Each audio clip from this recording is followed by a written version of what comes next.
Hello everyone, and welcome to The Man Behind the Curtain. I'm Randy Young, the guy in the red shoes, and I've been in the video production business my entire career, and it's taken me around the world a few times. But more importantly, I've had the opportunity to work with some of the most creative people in television, and boy do they have stories to tell about the business and the people who make it happen. We've always been told, ignore the man behind the curtain, but you can talk to me. Okay, let's get started. I'm sitting here with Marty Zitlin, a good friend, known him a long time. In fact, an interesting point I'll bring up later, the show he did before he retired, we worked together on. So let's get started. Hi, Marty. Hi, Randy. How are you? I'm great. It's good to see you here at the estate. At your palatial estate. Great. Right. I'm thrilled to be here. First question I like to ask everybody. Tell me the short story of Marty Zitlin. Where did you start? How did you get going in this crazy business? Well, I didn't know it at the time in high school, but I actually did a film my senior year of high school, just down the street from here, as a matter of fact. And I did the film basically to get out of the need for writing a paper.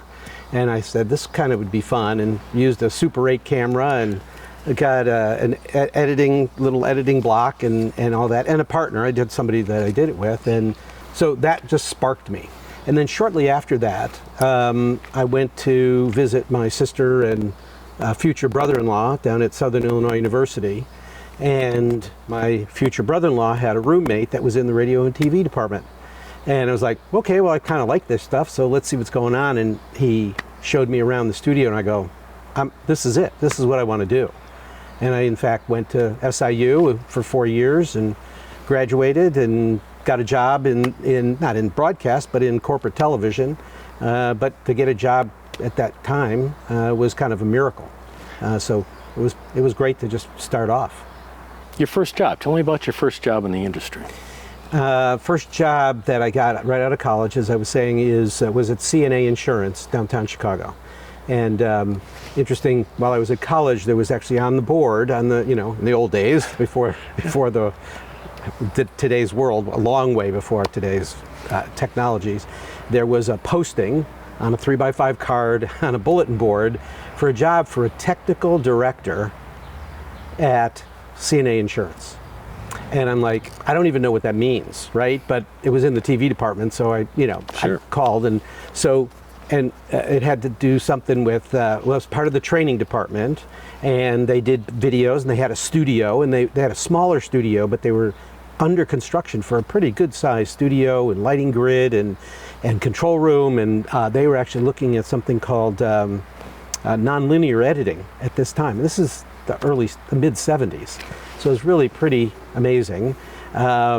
And there were some other photography things and other parts of the job that I wasn't completely familiar with, but I got to do. So it wasn't just I was a little concerned I was going to be what we used to call projector jockeys, sure, right? And I didn't want to do that. And while that was a very small portion of the job, it really was about producing and directing training videos, and had a very creative boss.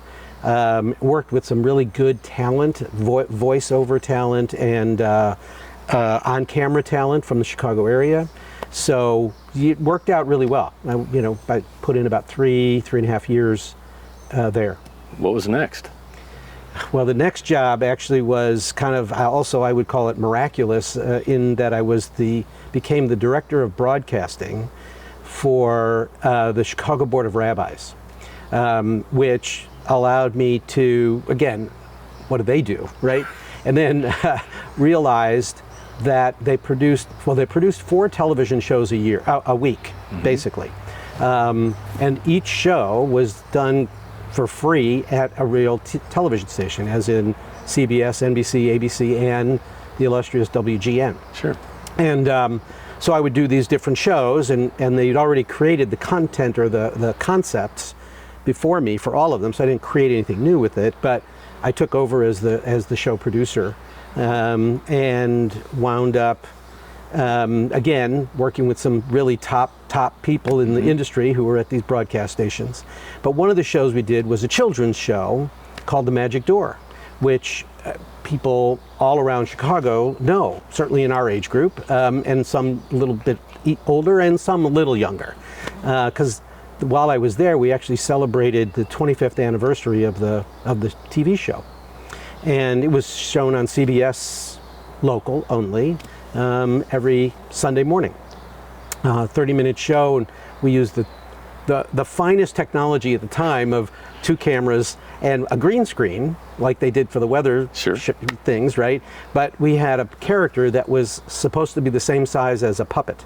So in order to get that shot, the camera had to be all the way at the back end of the studio on a huge green screen to make them small, which we just obviously put together. And then we're stuck, right? You got both cameras are now fixed, right? So every camera cut from that point was an edit.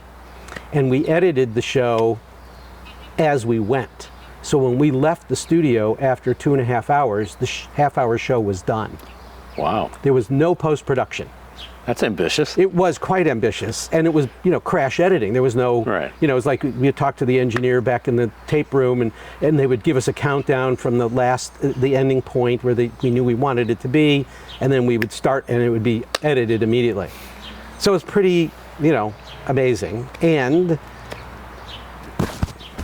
we won an Emmy Award while we were there. So, and it wasn't the only one the show won over the course of its years, but it was a very exciting time to be able to do that.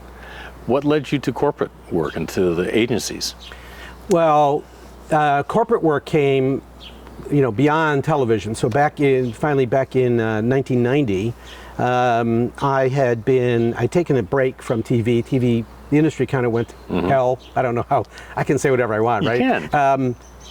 But because of Reagan's deregulation of the broadcast industry, local production kind of went nowhere, right? It was all going to be news and nothing else. So I took kind of a hiatus and got involved with an organization that I was very devoted to.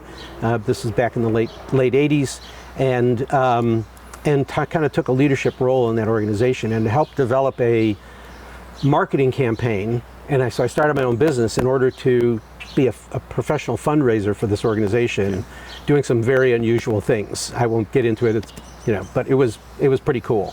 And I got some advertising agencies involved, some top directors and agency creatives to help design the advertising for it and so on. And so it was a great opportunity. And then the last minute, the organization said, we don't want to do it. Oh boy. So I had it all done. The storyboards were done. We had a top line commercial director willing to donate his time. It was really amazing. And then the organization got cold feet. So I was out of work, right? And then I saw this ad in Screen Magazine, which was a Chicago area trade publication. I think it still exists. I could be wrong. It exists online, yeah. Just online, of course.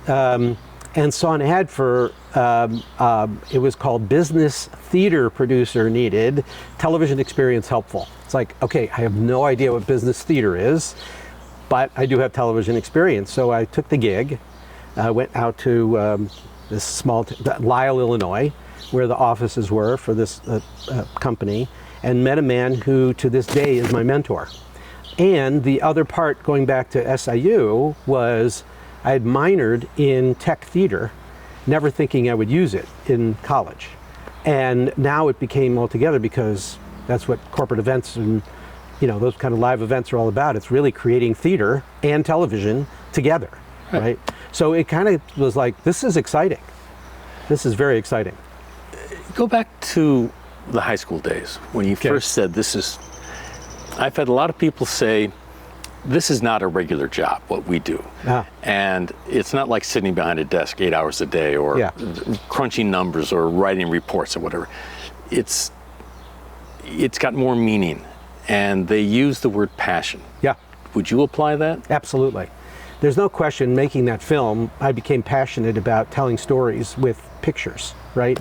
And that continues to today. I'm still really passionate about the work, and I think it shows when I'm working with clients now. I mean, even though I'm retired, I'm calling it semi-retired. I'm doing just enough work that I love with clients that appreciate what a real producer does. But the passion that I have for this work has never shifted. I've always loved what I do. And the reason I do it, the reason I do this work is to have audiences get something that they didn't expect, that will support them in their life, right? So that has been this ongoing mantra in the back of my head, is why I'm doing the work. I've never heard it phrased quite that way, that something to support their lives. I've heard a lot of meanings for definitions of communication and delivering messages, but something that will support their life, that's way more inspiring. Well, you know, I'm an old guy now and I'm still inspired, so maybe it's the right thing. I don't know, it certainly is for me. But the inspiration, being inspired and passionate about your work, no matter what you do, is the thing, right? I mean, there are so many people, old friends of mine, who've gone through careers and they've done well, but they didn't care.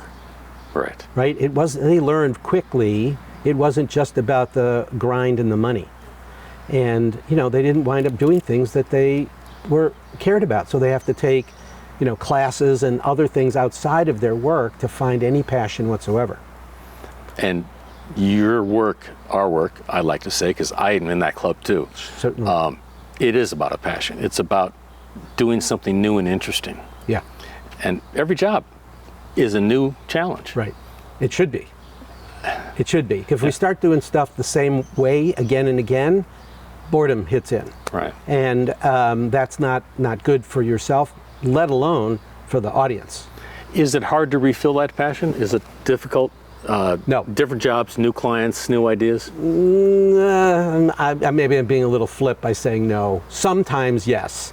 There are certainly clients that don't want new things, that they want to do it the same old way. Association work specifically is the hardest one to break through to get them to do it differently, think about it differently. And it's kind of funny, I think, because many of the associations, while they're still growing, and they came back from COVID quite strongly, they still want to do it, you know, the same way. And but they're seeing their membership not be as strong, whether that's in numbers or in the passion and the length of time that their members stay connected. And I think that's the place to begin to help them think about how to do it in a manner to keep them engaged. And that's kind of what I bring to those folks as well. And it takes time, because there's a trust level between the client and myself that needs to be nurtured, and takes a significant amount of time to know that I'm not there to upsell them. I'm there because I'm a team member, a real partner with them, to do the best job possible to help them as an organization. Trust factor, you brought it up. I've talked with a lot of people about trust in the business, and how do you establish that trust between you and one of your clients? What are your 3 keys to do that? 3, oh my gosh, you're giving me numbers I have to meet. Well, you give them numbers to meet. I do. Know? That's true. Okay. Well, the most important thing is, for me, is just be myself. I trust my own self around the work, right? So I have had, over the years, there's many times where I walk into a client and that the opportunity for trust is obvious to me at the moment. And I consider it a moment of truth, right? This is the moment where I'm going to tell them the truth, and they're either going to love what I say or they're going to throw me out of the room. And it almost always happens. The throwing out of the room part? No. Okay. That choice.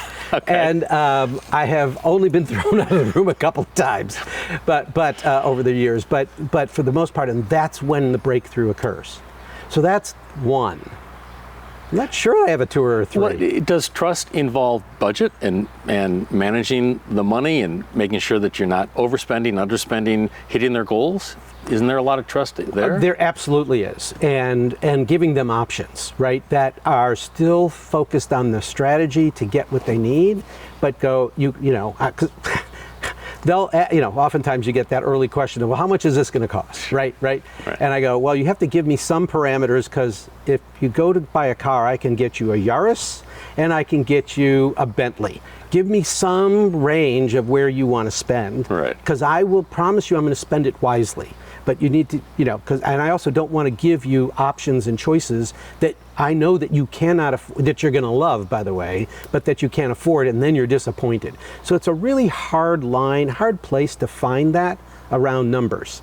And I think the trust about having them know that you're in for the best show possible for them is really at the first level. Then you get around the budgets and the like. And you don't overpromise. I really try not to. I think that's sometimes my creative self gets ahead of it, and yeah. So there are moments where it's not a promise, but I over wish, if you will, Okay. right? I over dream. I think that's a better word. I over dream that. for them, and and so there's sometimes where that could get in the way. What I'm seeing now, as I'm more mature about this, is the response I'm getting often when I do that is, don't lose that idea. Now we know what that will cost. We might do it next year. So it helps build, again, it's a one-on-one thing. You can't ever guarantee that that's going to be the case. But I think for the people trust me, they like me, and they know that I'm out for them. I'm in for them to be successful, and not just me to be successful. Right. Right. And so it all works together. And you're building loyalty with your client. Yeah. You're hoping for the future. We might use that idea next year. That says to me loyalty. But loyalty to me has waned over the years. Have you found that? Yes, absolutely. Very clear that the loyalty from clients is definitely shifting from where it was. And what I find it's all about money. It is about money. So back in the days when you were producing full-time, either on your own or you worked for several companies. Yeah. You get a job, answer the phone, yes, we're available, we're going to do the job. They buy the idea. What's your next step? Where do you go next? How did you do it? How did I do from that point? From that point. Well, it is about contracting, right? It's making sure that everything that you're thinking about is written down. And while there's always going to be scope creep or scope changes along the way, that's fine. But really, it's so important to get the basics and some of the dreams down on paper and have people sign off, right? Organizations, whether it's corporations or associations, other types of nonprofits, doesn't matter. You've got to get the buy-in. And then continue to build the trust within the team that is being presented, both on the production side as well as on the client side, because there's suddenly new people involved. And hopefully the people involved from the client side see immediately where their client or their leader has gone to and is able to get in step behind it and trust me and our team. And go forward through completion. Right, absolutely. When there were issues, what's the best way to solve the issues? Whether it's a budget issue or a creative question or creative direction? Yeah. How did you manage that?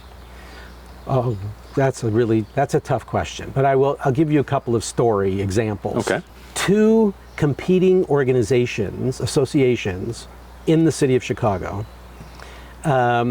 They go after pretty much the same clientele. We're doing two events on the same day in the same ballroom. But when I got hired with my team to do the first one, we didn't know about the second one. The hotel screwed up. Sure. And they overbooked it. So one was a breakfast meeting, one was a lunch meeting. And to be able to shift was going to be a major turn, right? Major hassle. So that I had to accommodate, had to understand where they were going, where not my client was going, so that I could leave them a space and a scenic and a set that was going to work for, and lighting and everything was going to work for them for their second event. And they weren't paying me or the company I was with anything for that second event. It was a completely separate group. And we were, the day of the event, in the morning, we are setting up, we're almost ready to do the first part of the day's event. And the executive director of the second organization walks in and says, I don't like this, and just begins to scream and yell at the hotel, who therefore, and at me, right, about it's not what they needed. They would need it differently, but whatever it was, I can't remember the specifics. It could have been set, it could have been lights, it could have been the room. It was the room set, it was the setup, okay. Right? Probably the most important thing an event producer can do is remain calm. Because if your client begins to see you going off that deep end, shit will be happening. Oh, it's going to fall all. It's just, you're going to fall down. It's guaranteed. So I know that part, but I am fuming because I have done nothing but bend over backward to accommodate this other thing without compromising my client, right? And my client, I would come to my client and go, can we make this minor change? It's not quite the same, but I don't think it really does injury for your event, blah, blah, blah, and so on. And they were very accommodating. At any rate, I was about to just blow my top. And the general manager of the Chicago Hilton downtown is got his hands on my shoulder, and he just says in my ear, just give her what she wants. I will take care of it. So it was like, okay. I mean, that was one of the rare moments that for me where I was, I was going to go off. Yeah, but that just shows the partnership that you built. Correct, both with the hotel and with the former client. I don't mean former, with the first client, right. The main client, and so on. And so it was taken care of. It was taken care of. Now, but and the crew afterward was like, I thought you were going to slug her. I thought you were going to slug her. So it showed on my face. I couldn't hold that back. That's tough. Well, now, you said a second ago that you knew how to do that. You're talking about how to manage something. How did you know how to do that? Where does that come from? Yeah, that's a great question, too. Good job, Randy. I've got a couple of questions. We'll score. I don't know the answer. My temperament has always been pretty even-keeled. And so I don't, and I'm a people pleaser, right? So my instinct is to take care of stuff like that, mm-hmm. right? And just give people what they want. When it's conflicting, it's when it becomes the issue, right? So I just, I don't know the answer beyond that's kind of my way of being. It's in my DNA to be the. That's a good answer. To be the mediator of it. Right. In a show. By the way, with including the big picture in mind, without losing the vision right. of what the big picture is. I think that's important also. Well, that's what you're talking about. You held back from exploding over a situation right. because you're looking at the big picture, and maybe you were reminded when you look at a show and you take it from concept through completion, what are your major goals the minute the show's done? What are you looking for? What do you want at that point? Well, there's a moment for me, and it's happening now because you asked the question, is the hair on my arms kind of, I get goosebumps and the hair raises and so on. That is not a fear, but out of joy. And so when the creative concept and the program go really, really well, that's when that occurs, right? So that's how I initially measure success, is if that occurs, mm-hmm. right?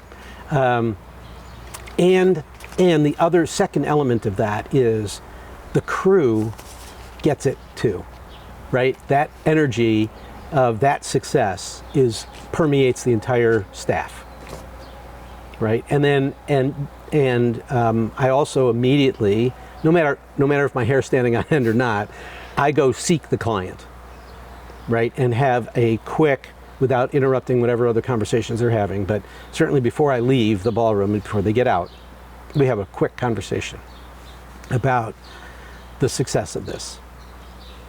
And I think that, and how, and I acknowledge what their team has done, and I said, it seemed to me from watching the audience and seeing how their responses were, I think you really do have a success here. So that's kind of the very first thing that I do. A week later? Well, I schedule that debrief. There's, I make sure that debrief happens in relatively short order while the iron is hot and people's memories are fresh and so on and so forth. By the way, an important point for me is when I'm producing a show, and I'm really producing a show instead of also being the backstage manager or calling. I never call shows.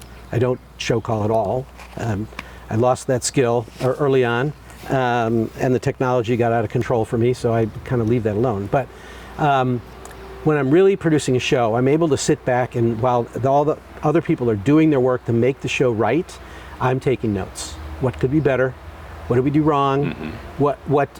What are some fresh ideas for next year? Things like that. So by the time the event ends, I've got pages and pages of notes that can be transcribed or transferred to ideas and stuff to the post-show report, which I share with the client as well as the internal company. Two different versions of it, of course. Sure. But it's from the same stack. So I get that debrief scheduled and make sure the team is well acknowledged during the debrief, and give people. I don't come in with this rote, which I've had many account managers go, I've got my questions for the debrief, and they're always the same, right? And it isn't about the success of the event based on what the audience wants and needs are, right? That's for me. That's the key, is to understand that the message was received, that it has been successful, that the company is going to now, or the association, whatever, is now going to see some increase in whatever they wanted to increase. So it gets to this thing about me and strategy along the way also, which I've become even more passionate than the production side of things, is having the strategy right and helping clients view and vision that strategy so that they begin to understand it's more than a couple of people in the management of the organization that think it went well. That is not a measure of success to me. No. The measure of success is the long-term message have legs, if you will, right? Sure. Has it worked? And so has the strategy worked because you're giving them real opportunities for the client. You're giving the client and therefore the audience an opportunity to really take something away that is of value to them and their own success, which is what I said earlier. So the strategy element is an important thing that we need more of in the industry. It has been, and to this day, and I've been doing it for 30 plus years, but it is a struggle, consistent struggle, to have clients understand it. Understand strategy. The importance of strategy. Yeah. And that they should be willing to pay for it. Yes. Right? Because they think they know. They think they know. And so my conversations early with them, those moments of truth that I mentioned earlier, include that kind of conversation of how are you going to measure success for this event? And I can begin to develop some questions that they should be asking to their constituency, to their attendees, as well as management, right? So I've got this design that I've developed, which is with a very important person in the industry by the name of Tony Lorenz. Tony and I did this when I was employed by him back in the early aughts. God, I can't believe I'm saying that. But called the strategic creative process. And we utilize that really, really well. So I'll give you an example of one that is actually written up in a book that was called How Measuring the Value of Meetings. There's a book out there that was put out by MPI, Meeting Professionals International, that had a chapter on this project that we did. And I can, the company was called Storage Tech, a data storage company. And we had already done several of these for them quite successfully. And they loved this process and they didn't mind paying for it. And it was great for them, but we did a whole survey, and then as we were implementing, as we were in the production mode, the company got sold to Oracle. So we really thought, project's gone, right? But months later, our old client, who was still employed by now Oracle, called and said, it's back on. And we want to now, so we redid the survey now, we talked to more people, and what we discovered from the result of the survey was, and this is key to understanding clients' needs and what their goals are, as well as the audience. What we learned is Oracle bought storage tech for their customer base, specifically in one area of data storage. Oracle does all kinds of other things. Data storage was a very small element, and they wanted to grow their business and get into other areas that they hadn't been into. So the database, the salespeople, was the most critical element of it.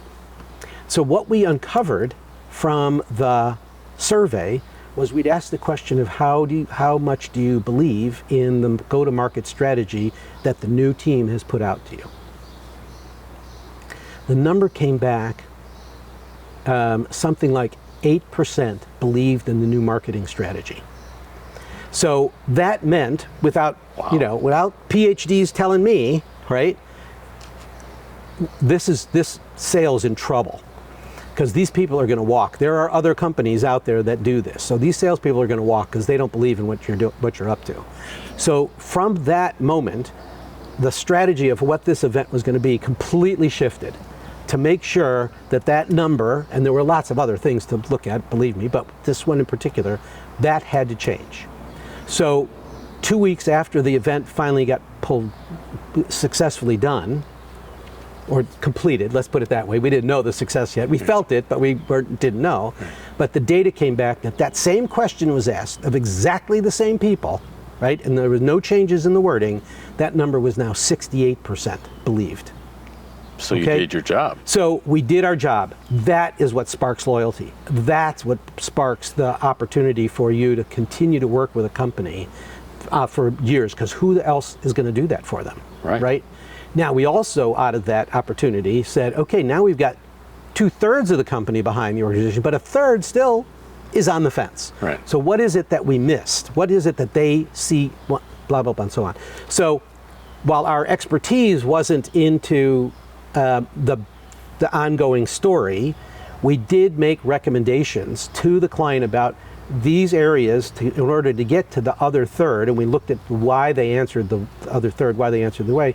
We made recommendations as to how they should do some ongoing communications over the year, right, before the next annual event, to retain as many of those people as possible. Wow.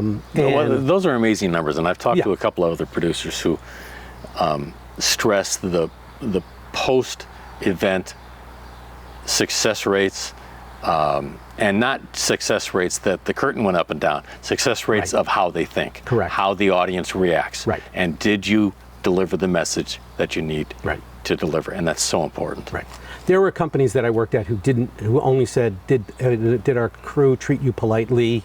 Did you get value out of the meeting? Very broad kinds of questions and so on. They don't ask the real question. They don't ask the hard question. They don't ask the hard question about how do we really know this was a success? Knowing that the main engineer, or the main person from the organization, that your key client, that they're happy, isn't really a measurement of success. It might bring them back for the following year for business, but their job continues to be on the line.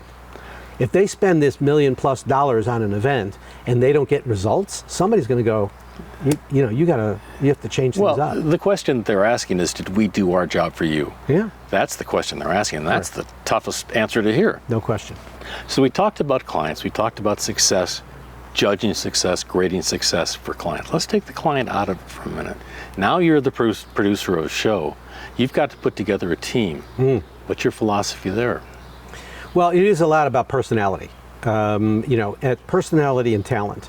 And now that I'm not employed by a company that has all these people who just they put together because they're available, now I get to choose, right? So it is I think one of the masterful things, if I do say so myself, that I did when I was with Tony's company and I was in charge of putting those teams together, was to understand the client's personality as well as my team's personality, and who's going to get along well with each other. Right, so it's with the client as well as each other in the team. So, and obviously their skill level, right, and begin to determine the skills the skill set that they have. For instance, I had multiple creative directors that I would work with. Some had more creative, wild ideas, and some were always in the area of doing things more theatrically. Some were writers, more writing.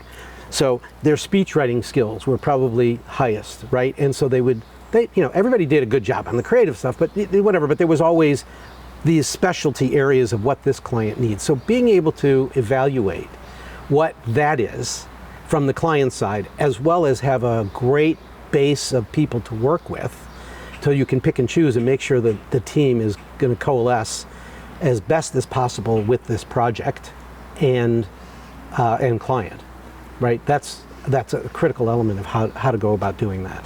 Okay. And how do you judge them when it's over? I mean, everybody shakes hands, pats on the back. Yeah. But from being on your cruise several times, which was always a pleasure, how did You're not just saying that. A little bit. Okay. No. How do you continue that relationship? There's a lot of trust involved there and a lot of faith with the people that you hire. Correct. Well, I have to say I don't do it as much anymore as I used to do. And it probably is a great point that you reminding me as I continue here, is I would send, and this I learned from my mentor when I first started in the industry, is I would send a letter, email, whatever, to each team member, lead team member, thanking them, acknowledging the great work they did, and also acknowledging areas that needed a little bit more in my eyes. Because if you constantly just, kiss their ass or pat them on the back, there's nothing being learned. There's no growth. And everybody needs growth. Me too, right? I continue to learn and get better. And so having having both the good and the bad, hopefully there is no ugly, but having those both in the comments that I write back to them, I think is really, really appreciated. I'll speak from my personal standpoint. It's feedback that you don't get as a freelancer. There's nobody to criticize you, nobody to improve you, no one to grade you or to help you get better or teach you. You work for a company, well, you get graded every time you get a paycheck. And, every time a supervisor reviews your performance. Right. As a freelancer, you're your own supervisor and you don't get that feedback. It's true. So I think that feedback from your colleagues would have been welcomed. The business. I want to. No, go ahead. I want to talk about. So when we talked a little earlier about arm raise, getting goosebumps and the hair raised. A show you did with me that I will never ever forget. Oh boy. Was very successful. Was the grand opening of the Nordstrom store on Michigan Avenue in Chicago. I was going to bring that up. In our conversation. Good. Because, first of all, so for myself, I remember sitting in the meeting with Nordstrom early on, and the challenge that they posted to us was they were doing a fashion show under a tent. Yes. Right? That was already determined. And the challenge was they wanted to have both wide shots of the way the models looked in the clothing, and they wanted tight shots almost simultaneously. Right. And HD TV had just come to be more available than in the production world. And with HD, right, it got longer and wider and shorter for these tall, thin models. Right, so it was like, how do we do that, right? I mean, you got a lot of. If I zoom in on a model, I got a lot of dead space, right? And so in that meeting, I said, I have an idea. Or one of the things that I remember. Pardon me for interrupting. Please. We needed to see the fashion, not the model, not the face. Right. We needed to see the product. Right. And that fashion is now 6 foot tall. Right. Exactly. That's right. So I thought of this idea as it happened in that meeting, and I said, I have an idea. I don't know that it can work because it meant turning cameras, projectors, and monitors on their side to shoot HD in a vertical way. Apparently that can happen now easily. Yes. But it didn't then. And there was a... we had to physically do it. We had to physically do all of that. Right. Including, so I went from that meeting, I went to a company that rented video trucks. And seriously, I drove right from the Nordstrom meeting in Oak Brook to this company in Northfield, and I was on the phone. I said, we got to meet. I got this idea. I can't wait. Blah, blah, blah. I mean, I was turned on, right? I was very turned on about the possibility. And went, and they had this brand new truck. And at that point, I don't think it had even been used yet. Right. But it was all HD. Right. Right? And they were like, whatever we can do to get it used, we want to do that. And I came in there, and now I'm telling them, the idea they have is take everything apart, right, and turn it on its side. And that included then working with the AV staging company, because you had to also turn projectors on their side and screens on their side and all that kind of stuff. It was a major undertaking. But the other part that you did so exquisitely and beyond my thought process, even possible, was we also had 4:3 format simultaneously with the 16:9 going to different areas. Right. The Nordstrom store itself was inside the store while we were under a tent. Across the street was the new store where they had monitors pre-installed around the entire building, and they were selling tickets for this fundraising event to be in the store at the time that the fashion show was going on, and we had to project or send a signal to the store simultaneously. And so I had assumed all along we get a second truck, second director, and the guy, he would be working independently. You said, oh, I can do them both. And I'm like, are you effing kidding me? You didn't believe me. I didn't believe you. I didn't believe it possible, right? Yeah. And you convinced me over a short period of time, and I'm like, okay, I don't have to spend more money, and that's going to be a benefit for sure. Right. And sure enough, you pulled it off, and it was truly miraculous. And at the end, actually, I'll tell you what, when I first walked into the tent after the show had just started, and we were getting shots backstage of people being prepared, it was really quite a beautiful production. And I'm walking up to the deck, the tech deck, and the thing starts, and it's on the screens, and I'm seeing it, and I was like, this is amazing. The whole look and feel of it was amazing, and you did not let me down for a moment. Well, I appreciate it. It was really an extraordinary event. I remember that show to this day still, and it was a challenge. It wow. was the fact that you were willing to go to that extreme and to accept the ideas that we had, and then to make it happen was incredible. That was a long way from my tiny Tove in the magic door using it, right? A long way from that. We've all come a long way. We've all come a long way. But wow, that was one of the wow events and memories I will keep forever. So how do we get younger people involved in those memories? How do we develop this business? I asked you the question when we were talking off camera before this. When was the last time any of us worked with a 25 or a 30-year-old, second, third job, somebody young enough to be excited about it? Right. There's been I've had a few opportunities where it's actually a technical person that is working on something. So there's been a few of those, but very, very rare. But more so in, production assistants, production coordinators, learning the ropes. Right. And I get to work with some of those younger people, and they are passionate about it already. Good. So it's been sweet to see that.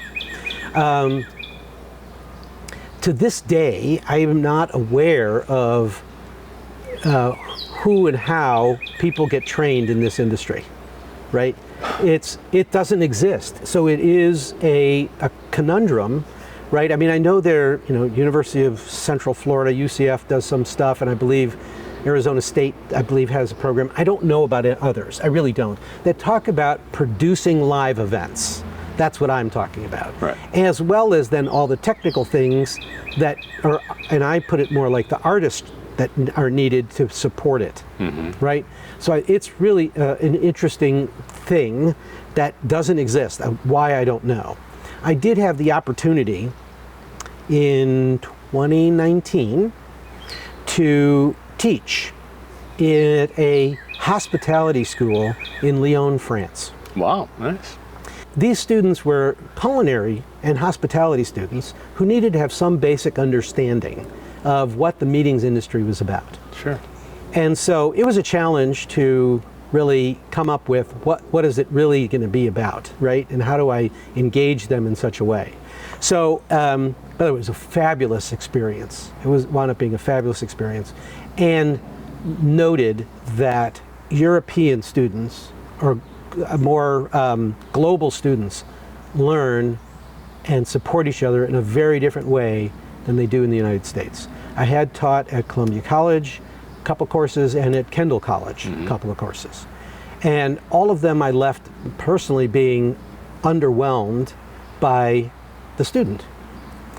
So, be that as it may, part of that was on me not really knowing how to teach. So I will certainly own that portion of it, but still, there was a piece of where is the interest and so on. So the European students, more global students, because I had people from Russia, I had people from Saudi Arabia, I had plenty of people from China as well in the class, and very different personalities.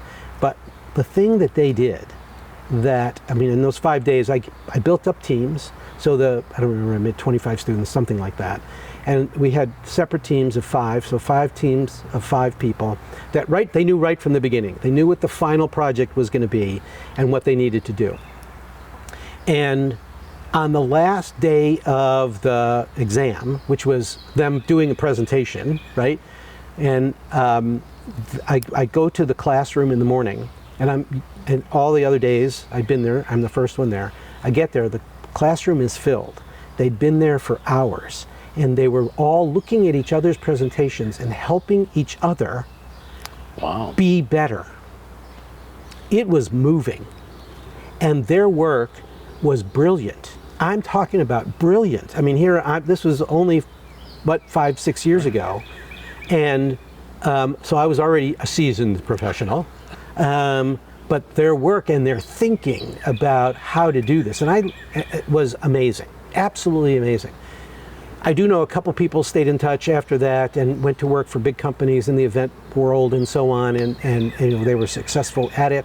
But nonetheless, I mean, that is what's needed, right? We need to find more schools that can teach about what production really is in the event world. We need to teach about strategy. We need to think about the artistry of the different lead positions for this. We can't just put out technicians. We've got to be putting out artists. Right. And it will improve the value, the quality of the work exponentially over the next few years if we can find a way to multiply what I saw in that one classroom. That's a brilliant concept, and if nobody else says it, I will thank you for doing that. And this has been a great discussion, and I love what you've said. I love what you talked about, and I love the fact that I was involved in your last show. Me too. Before you retired. Me too. So thank you for talking to me. Thank I appreciate you, it. Randy. Always Thank a pleasure. Wow. Always a pleasure.